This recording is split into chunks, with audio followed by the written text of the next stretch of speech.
All right.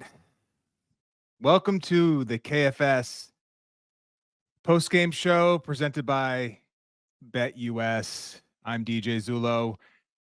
It's become kind of a pattern now doing the post games after a blowout loss against a big time team on national TV. Listen, let's have a little fun with this. I mean, it is what it is. It was brutal. It was brutal from the start. It had all the indications that it was going to be one of those nights where Cleveland was going to hit every shot. And you saw early the Knicks sort of make some tougher buckets. It quickly became a layup dunk 3-point fest versus a bunch of like tough twos for the Knicks.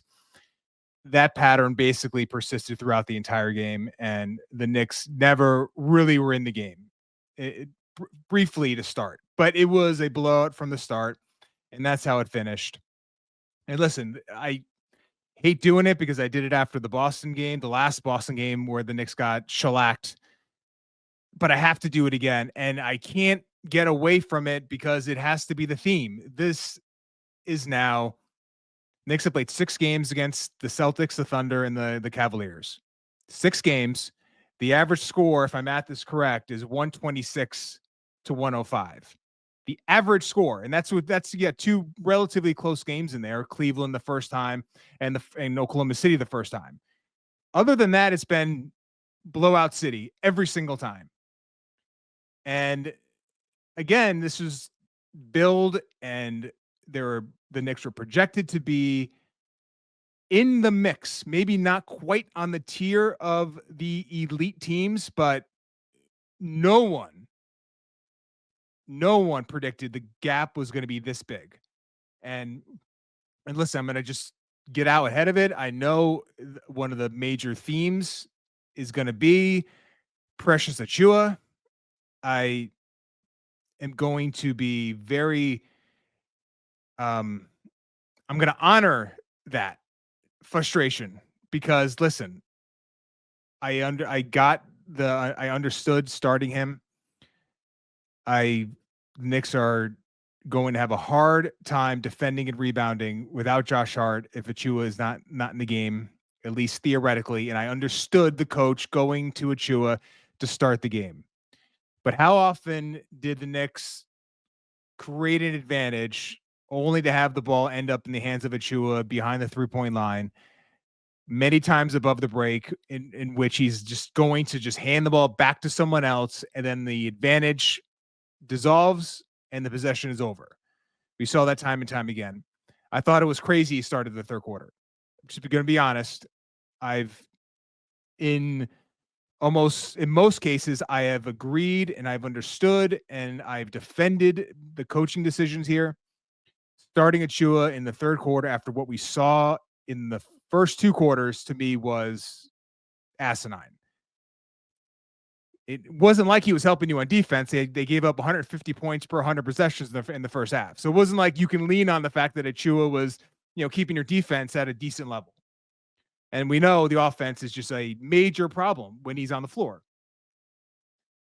So if you're going to scream and yell that the coach shouldn't have started him or he should have played him less and he shouldn't have started him in the second half, I'm with you on a lot of that, especially the second half, because we all knew what the outcome was going to be. Cavs are going to load up off him. It was making the Karl-Anthony Towns post-ups extremely tough. Despite that, he was able to actually convert a lot of those. But you saw Jared Allen when he was in the game lurking in the paint. So Towns had to go to that righty jump hook. He had to stay just outside the paint, made things a little bit tougher. To his credit, he made a lot of those shots.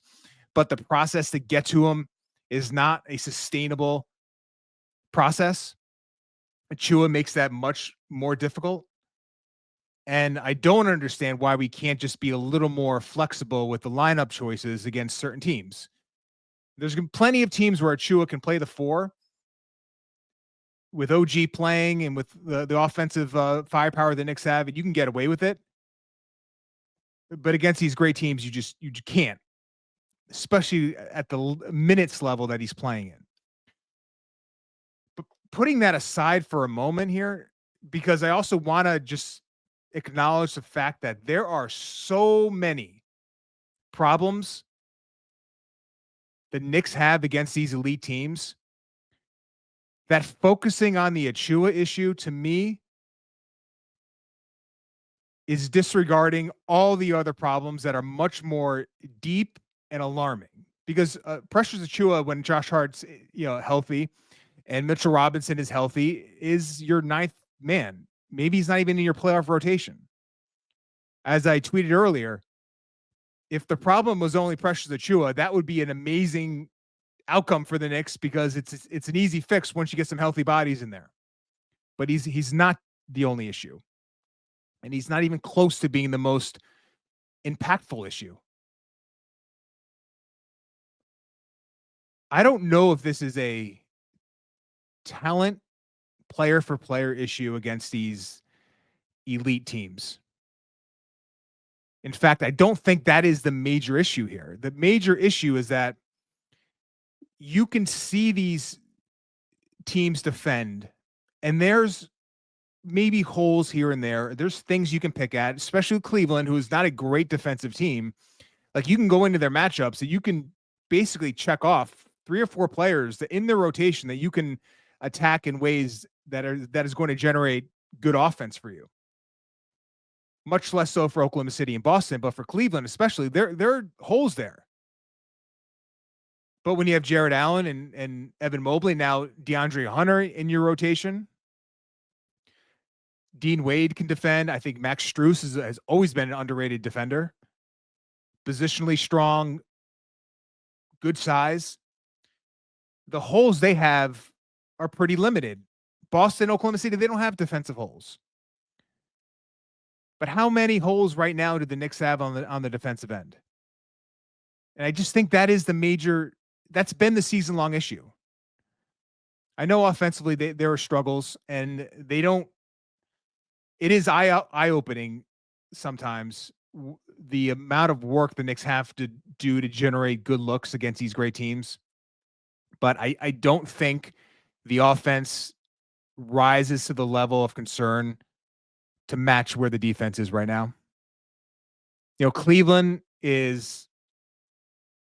they space you out, but they space you out and then they weaponize that space with the best cutting process in the entire NBA. Just elite cutting off the ball. It's probably the of all the coaching additions this year, of all the things coaches have added to their team, that aspect, along with the empowering of Evan Mobley, that part that Kenny Atkinson has brought to the Cavaliers has changed their offense. So it's not just that they're many times either a 5-out or 4-1-in look. It's the cutting and the ball movement out of that makes them so tough to guard.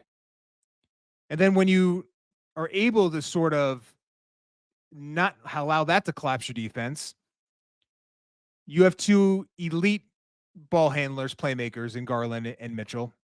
And time again, when they would run Garland and whether it was Mobley or Allen in pick and roll action, they would purposefully and surgically really test the low man or taggability of the Knicks based on the player movement. Often they would make it challenging for the Knicks even to know who had the tag responsibility. And that allowed just free runs to the rim. I mean, I lost count eventually, but it was like several occasions where Mobley had a free run to the rim, unencumbered, no tag, no one trying to bump him off. And Garland is as good as it gets, getting the ball up high for a finish. And it was the Knicks pick and roll defense that they were able to exploit, whether it was, Cat in a drop early, got burned by a Mitchell pull-up 3, got beat by Mitchell getting into the lane for a floater where Cat again had his hands down, not ready to contest. One of those areas that Mitchell Robinson is as good in the NBA as any player, defending and guarding and contesting that floater. So Hope and pray Mitch is back soon, just to sort of clean a little bit of that up, playing in his drop.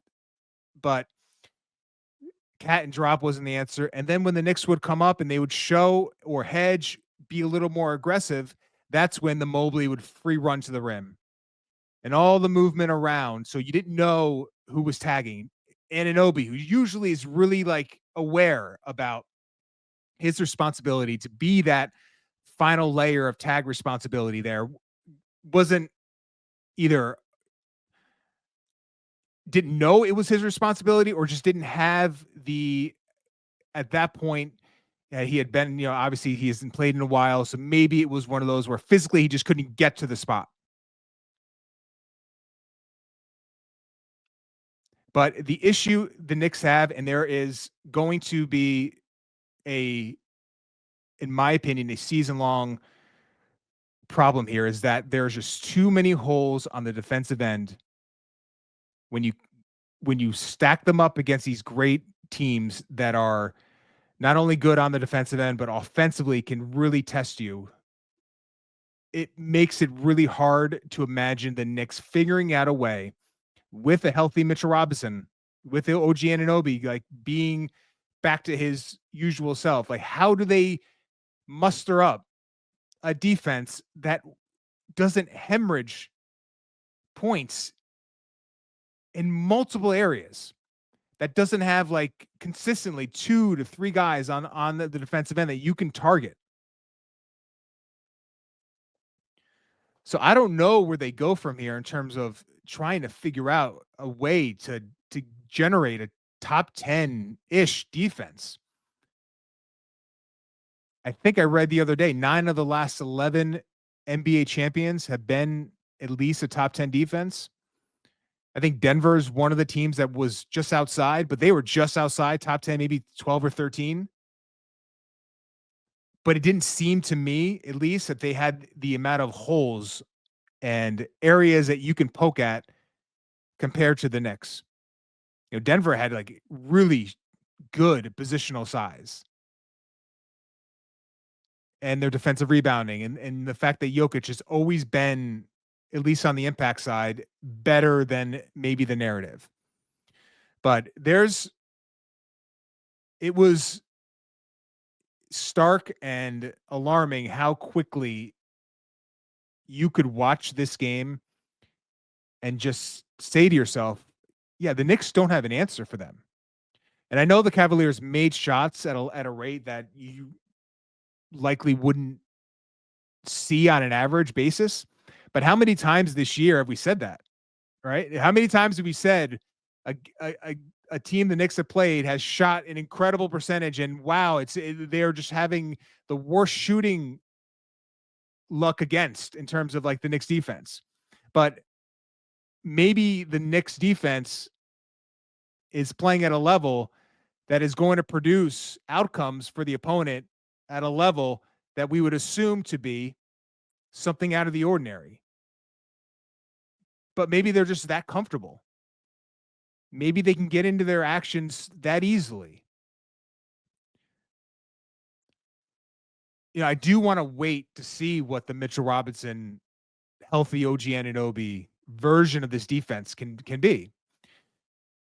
But I would lie to you. I'd be lying if I said to you I was confident that would be the answer to push this team in an area defensively where I would be confident that this could be a championship level defense. And the offense, by the way, it's still a great offense, but it has not been a great offense against these teams that we're talking about. So they could be a great offense against, and this is the conversation after the Boston game. They could be a great offense against 90% of the league, but against the 3 or 4 teams that we've all talked about, their issues become apparent in terms of like, and we'll transition to the offense now. It's probably, we saw Brunson make a bunch of tough contested shots early on. And then you saw the Cavaliers, and this is where their defensive versatility comes in, start to just switch Mobley onto Brunson And Brunson got him on a couple, fouls, and I think he may have scored one or two, but it slowed the Knicks offense down. But the idea is the Knicks had to work for that. Those Towns post-ups that generated like high quality offense, that's like not an easy brand of offense to play in 2025. Like, you're not going to be able to post Karl-Anthony Towns your way into 120 points on a night. You got to get it from other areas. And that's where the offensive concerns come in. Is like, all right, you're great offense against most teams, but against these great teams, it's the same question. What is the avenue to be a great offense? Because if you're not going to be a great defense, we know that's sort of like that ship has sailed. Like, maybe you could be an average defense, but if you're going to be an average defense, you have to be a great offense to be a true blue contender. And that's where we are left with what is the ceiling truly of this team. If we can all agree the defense is a major, major problem right now, not just against the great teams. It's a problem against most teams in the NBA. And the offense against these great teams is just not playing well enough. You don't get the Karl-Anthony Towns driving all over the place like he's able to do against the Bulls. You don't get Jalen Brunson just scoring at a level that is commensurate with like elite heliocentric offense. Like, he can score against these great teams, but is that a recipe for overall great offense for a team? Maybe on a night or two, but in a playoff series, like, you can't play that way. That means you need more from someone else. And, he got a lot of praise because of his defensive performance late on that last second play at the end of regulation. But Mikal Bridges, like, they need more of him against these great teams. He's been pretty mediocre against them on a whole. Rarely on the offensive end. On the defensive end, like, I think he's been good. I don't have a major issue with what he's brought defensively against most of these teams, the Boston Tatum issue aside.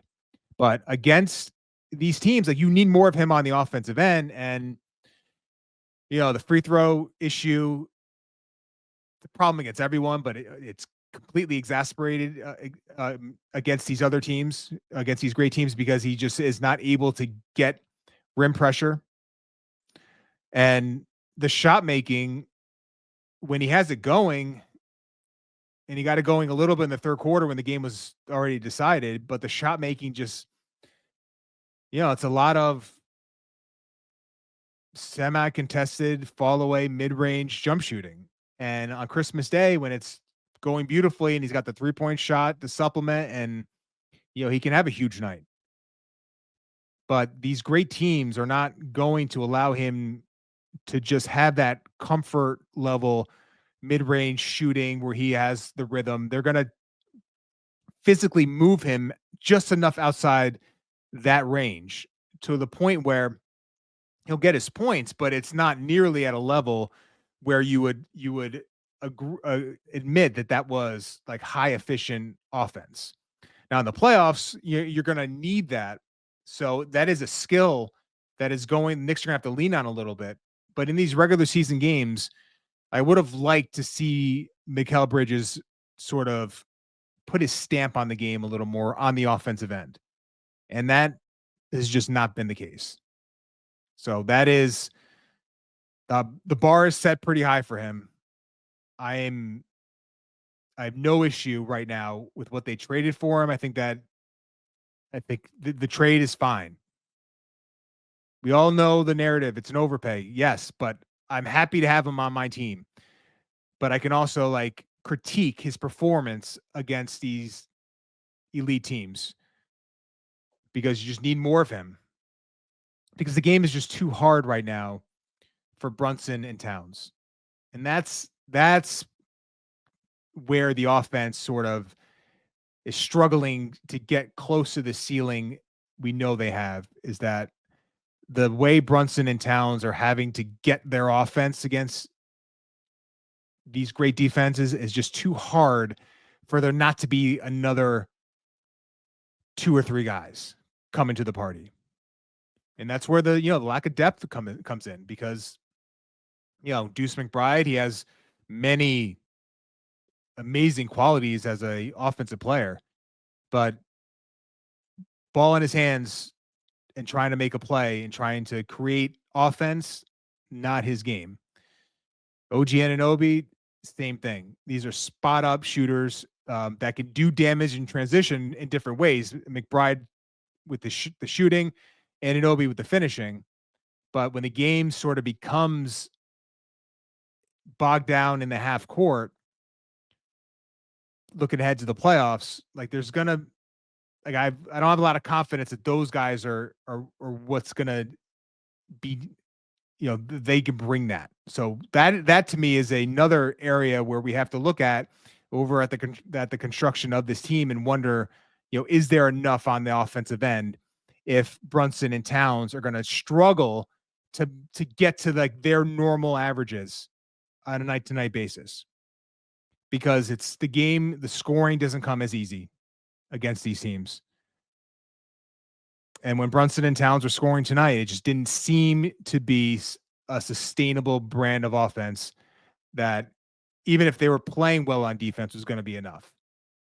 But that is the issue in terms of like where they are in the team construction in some of the talent areas. But the other piece of this, and the last thing before we move on to your super chats, is I said before the year that this was the most important coaching year of Tom Thibodeau's career. And while I would say on February the 21st, 2025, like his job is, he's done a good job this year. I think he's done, if I graded it, like he's a B or B plus, like a very good job this year. But this front office is going to have to make a determination, and it might not be after this season. And, maybe the Knicks get to a point where it's not even a question. They figure things out and they have a great run in the playoffs and it's a moot point. But if this trend continues, that there is just a massive chasm between where the Knicks are and where these elite teams are, then the front office has to decide, like, is this an us issue or is it a coaching issue? And what I mean by is it an us issue, like, did we not do a good enough job of getting the right mix of players? But if we think we did, then we have to make a determination on like whether or not the coach is the one to get us to that level. And we are holding, even though the window of this team is not just this year, it's a 2 to 3 year window to try to figure this out. Everyone basically, but Jalen Brunson, is being evaluated in a way that needs to be, the magnifying glass has to be right on them. Every single piece of this team. Because 2 to 3 year window, like that evaporates quick.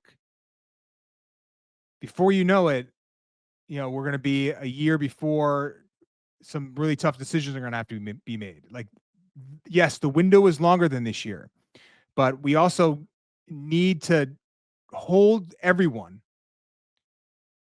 extremely accountable for what this season is going to be. And again, this could flip, and this team could be the team that is a true blue contender. They can go out against Boston on Sunday and have a great showing and win that game, and the narrative turns on his head. But if we continue, and we've played now 6 games, again, 6 games against Oklahoma City, Boston, Cleveland, average score 126 to 105. If that trend continues and the Knicks don't have a strong effort in the second round against Boston, then everyone, again, other than Jalen Brunson, is going to have to be, put to the test. And you have to figure out if this is the group from the coach on down that is going to be the championship roster. And like I said, I think the coach has done a really good job this year in a lot of ways. But you can't go out against these great teams and not compete and not look like you belong on the same floor as them. And that's the part that I think is alarming and concerning and something that the team has to reckon with. And then also like decide quickly here, because it's not a full 2 days that you're getting off here. Decide quickly if you're going to have a little pride and figure out a way to compete on Sunday and try to get a win. Because you were just getting embarrassed game after game against these great teams. Tonight was an embarrassment across the board. And that's why it's not just on Precious Achua. It's not just on the decision to play him.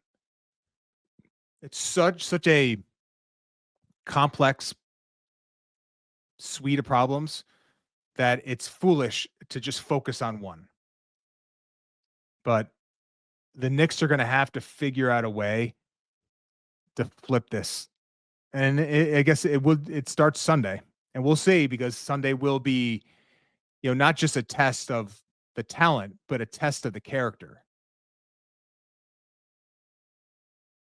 Because that's the thing I started to think about in the third quarter when the game was over. Like, what team is going to show up on Sunday?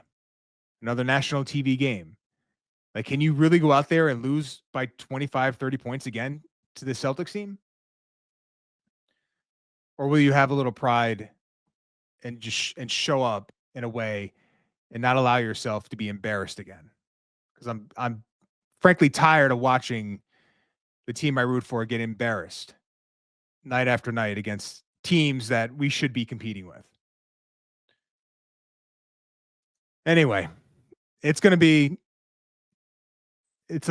a lot of season left. Starting with Boston on 1:00 on Sunday, but vibes aren't good.